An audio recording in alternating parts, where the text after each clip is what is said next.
ലോകത്തെ വെറുത്തുകൊണ്ട് യേശുവിനെ സ്നേഹിക്കുവാൻ ആഗ്രഹിക്കുന്ന ഏവർക്കും യേശു മിശിഹായ്ക്ക് സ്തുതിയായിരിക്കട്ടെ.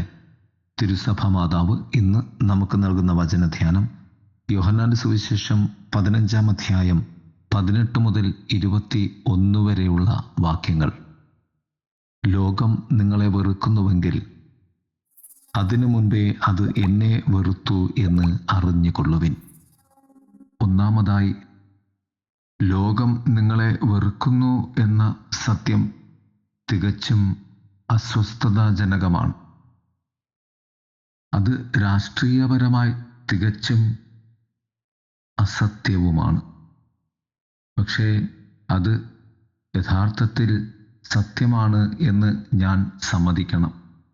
കാരണം നല്ല ക്രിസ്ത്യാനികൾ എല്ലാ കാലഘട്ടത്തിലും അപകീർത്തിയുടെ മുന്നിലൂടെ വെറുപ്പിൻ്റെ ആഴത്തിലൂടെ കടന്നു പോകേണ്ടി വന്നിട്ടുണ്ട്.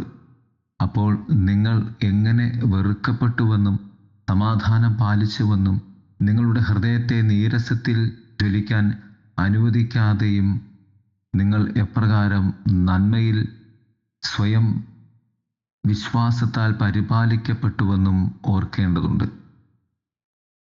രണ്ടാമതായി, യേശുവിൻ്റെ ആത്മീയ സ്നേഹം നമ്മുടെ വിശ്വാസവും അവനോടൊപ്പമുള്ള നമ്മുടെ സാന്നിധ്യവും ആഗ്രഹിക്കുന്നതാണ്.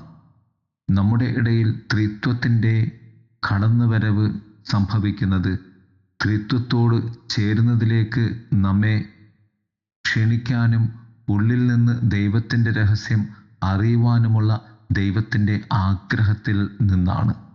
ആ ക്ഷണത്തോട് നമുക്ക് അതെ അല്ലെങ്കിൽ ഇല്ല എന്ന് പറയാം. നമ്മുടെ പ്രാർത്ഥനാ സമയം അതെ എന്ന് പറയുന്നതിലുള്ള ഒരു മാർഗമാണ്. ലോകത്തിലും നമ്മുടെ ഓരോരുത്തരുടെയും ഉള്ളിലുള്ള ദൈവിക ഊർജത്തിലേക്കും നമ്മെ തന്നെ തുറക്കുക എന്നതാണ് നമ്മുടെ ആത്മീയ ജീവിതത്തിൻ്റെ ഏറ്റവും വലിയ ഉത്തരവാദിത്വം. മൂന്നാമതായി, എല്ലാവരും യേശുവിനെ അംഗീകരിക്കുന്നില്ല. അത് തുടക്കം മുതലുള്ള ഒരു അനുഭവമായിരുന്നു. അവനോടുള്ള എതിർപ്പ് അവനെ മരണത്തിലേക്ക് കൊണ്ടുപോയി.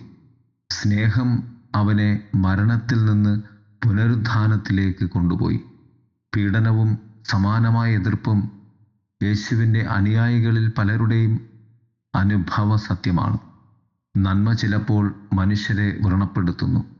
തിന്മ സ്നേഹത്തേക്കാൾ ശക്തമാണെന്ന് കുറച്ചു സമയത്തേക്ക് തോന്നാം. എന്നാൽ യേശുവിൻ്റെ സന്ദേശം സ്നേഹം എല്ലാവരെയും കീഴടക്കുന്നു എന്നതാണ്.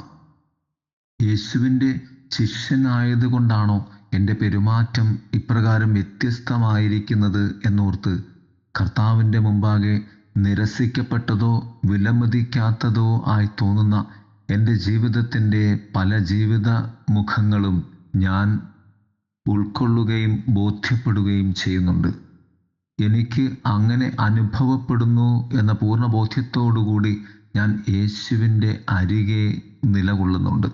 അതാണ് നമുക്ക് ഉള്ള വിശ്വാസവും ക്രിസ്തുവിനോടുള്ള നമ്മുടെ ബന്ധവും. നാലാമതായി, ക്രിസ്തുവിൻ്റെ വാക്കും പാലനവും. യേശു സ്നേഹത്തെ സംബന്ധിച്ചിടത്തോളം അവസാന വാക്കിൻ്റെ പാലനവും വാദത്തിൽ സർവവാദങ്ങളിലും ഉള്ള വിജയവും പ്രലോഭനങ്ങളായി കാണുന്നില്ല. അഥവാ ക്രിസ്തുവിൽ എൻ്റെ ജീവിതത്തിൽ സംഭവിക്കുന്നതൊക്കെയും സമ്പൂർണമായുമുള്ള ദൈവ പദ്ധതി തന്നെയാണ്. ഞാൻ യേശുവിനെ ശ്രദ്ധിക്കുകയും യേശുവിൻ്റെ വാക്ക് പരിഗണിക്കുകയും ചെയ്യുന്നു. എല്ലാവരും യേശുവിൻ്റെ വഴി പിന്തുടരില്ലെന്ന് യേശുനാഥൻ അംഗീകരിച്ചതായി ഞാൻ മനസ്സിലാക്കുന്നു. എനിക്കാവശ്യമായ വിനയത്തിനായി ഞാൻ പ്രാർത്ഥിക്കുകയാണ്, യേശുവിനെ സ്നേഹിക്കുവാനും പിൻചെല്ലുവാനും. യേശു തൻ്റെ എല്ലാ വാക്കുകളും പാലിക്കപ്പെടുന്നില്ലെന്ന് തിരിച്ചറിഞ്ഞു. തൻ്റെ വാക്ക് പഠിപ്പിക്കാനോ നിർബന്ധിക്കാനോ അവൻ ശ്രമിച്ചില്ല.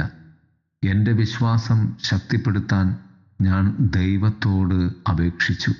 ക്രിസ്തുവിൻ്റെ പ്രാർത്ഥനയും അതുതന്നെയായിരുന്നു.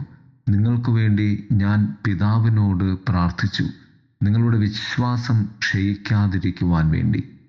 എനിക്ക് കഴിയുന്നത് ഞാൻ ചെയ്യാനും ശ്രദ്ധിക്കാനും ഞാൻ എൻ്റെ ജീവിതത്തിൽ പരിശ്രമിക്കേണ്ടതുണ്ട്. ക്രിസ്തുബന്ധത്തിൻ്റെ ആഴവും സത്യവും ഞാനും എൻ്റെ ദൈവവും തമ്മിലുള്ള ഉടമ്പടി ബന്ധത്തിൽ അടിസ്ഥാനപ്പെടുത്തിയുള്ളതാണ്. പ്രിയരെ, യേശുവിനോട് ചേർന്ന് നമുക്ക് ജീവിക്കുവാൻ പരിശ്രമിക്കാം. അങ്ങനെ യേശുവിൻ്റെ സുവിശേഷവാഹകരായി നമുക്ക് മാറാം. ദൈവം നമ്മെ സമൃദ്ധമായി അനുഗ്രഹിക്കട്ടെ. ആമേൻ.